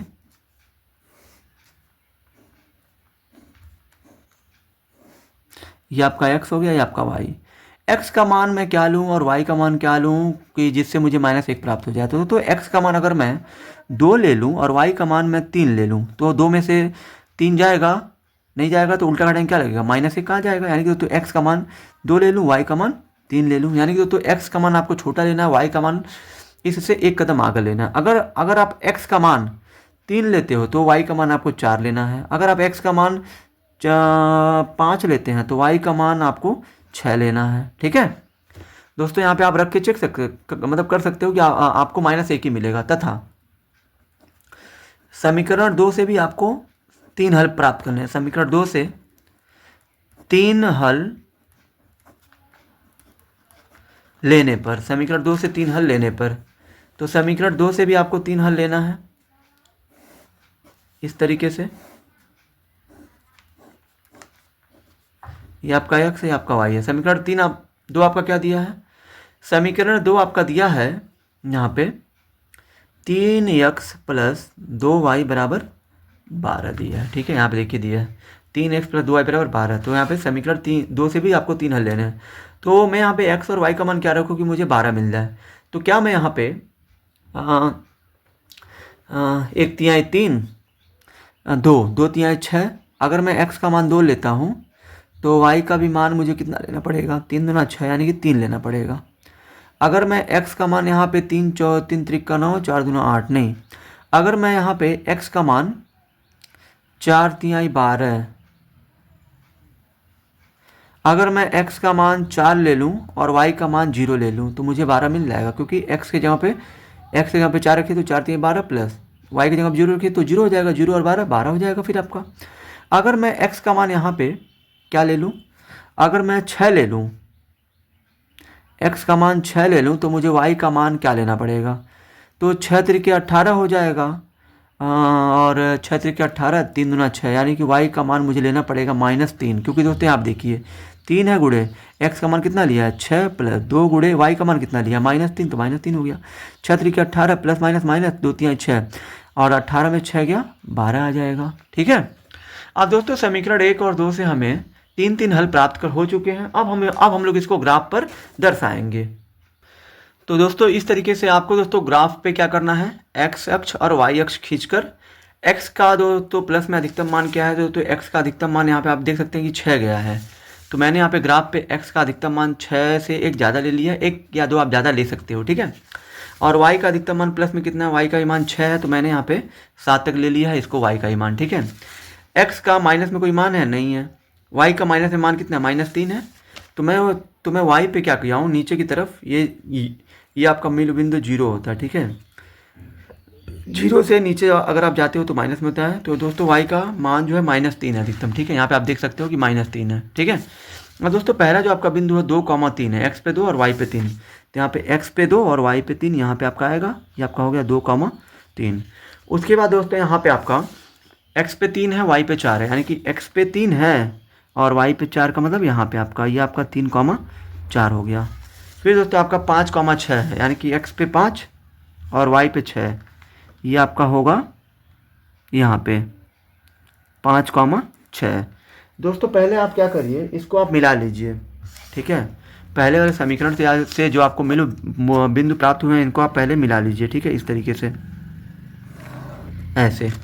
ठीक है, ऐसे आपको खींच देना है लाइन। ठीक है, अब दोस्तों उसके बाद आपको क्या करना है, उसके बाद यहाँ पे आपको दूसरे समीकरण से जो बिंदु प्राप्त हुए हैं 2, 3 है, x पे 2 y पे 3, तो यहाँ पे x पे 2 लेना है और y पे 3, तो 2, 3 हो गया, यहीं पे आपका आएगा। ठीक है, उसके बाद आपका x पे 4 है, y पे 0 है, यानी कि x पर 4 है और यही आपका y यहीं पे है। ठीक है, तो 4,0 हो जाएगा। ठीक है, ये आपका होगा। फिर दोस्तों आपका 6, x पे 6 और y पे -3 है, यानी कि x पे 6 है और y पे -3, यहाँ पे आपका आएगा 6,-3। और दोस्तों इसको भी आपको यहाँ पे क्या करना है, एक बिंदु तो आपका यहीं पे आया था, इसको आपको ऐसे जो है मिला लेना है इस तरीके से। अब दोस्तों यहाँ पे बोला है ये आपका हो गया, ये आपका हो गया और ये आपका हो गया। क्या बोला है हमारा प्रश्न में, बोला था प्रश्न में क्या बोला था कि एक्स अक्ष, क्या यहाँ पे एक्स अक्ष और इन रेखाओं से बने त्रिभुजों के निर्देशांक ज्ञात कीजिए। तो एक्स अक्ष तो आपका यही हो गया, कह रहा है कि एक्स अक्ष से बना है, ये तो मान लीजिए दोस्तों आपका एक्स अक्ष हो गया। और दोस्तों रेखाओं से घिरा हुआ, जैसे देखिए यहाँ पे रेखाओं से बने, ठीक है, त्रिभुज का निर्देशांक ज्ञात कीजिए। तो दोस्तों यहाँ पे देखिए इसका दोस्तों निर्देशांक क्या है आपका 2,3 है। तो यहाँ पे आपको लिख देना है, यहाँ पे आपको लिख देना है निर्देशांक बोला है। तो ये आपका ये जो त्रिभुज की तीनों जो कोने हैं ना, ये त्रिभुज के जो तीनों शीर्ष हैं, इन्हीं का निर्देशांक लिखना है यहाँ पे। जैसे कि ये 2,3 है तो 2,3 हो गया। उसके बाद दोस्तों ये आपका 4,0 होगा तो 4,0 होगा। और तथा एक दोस्तों आपका ये वाला होगा यहाँ पे। तो दोस्तों यहाँ पे आप देख सकते हैं कि ये दोस्तों x पे -1 है और दोस्तों y पे तो कुछ है नहीं, तो y पे क्या ले लेंगे, y पे ये 0 ले लेंगे, यानी कि दोस्तों -1,0 होगा। और दोस्तों बोला है छायांकित करिए। तो दोस्तों छायांकित आपको इस तरीके से कर देना है, ये वाला इतना पार्ट इस तरीके से छायांकित कर देना है, ऐसे इस तरीके से आपको दोस्तों छायांकित कर देना है ऐसे। लेकिन दोस्तों आपको जो पेंसिल से सेट करना है इस तरीके से। तो दोस्तों ये आपका जो है त्रिभुज हो गया, बन गया। आई होप कि दोस्तों आप सभी को ये वीडियो बहुत ही ज़्यादा पसंद आई होगी। अगर आप हमारे चैनल पर नए हैं तो हमारे चैनल को लाइक, सब्सक्राइब और शेयर जरूर करें।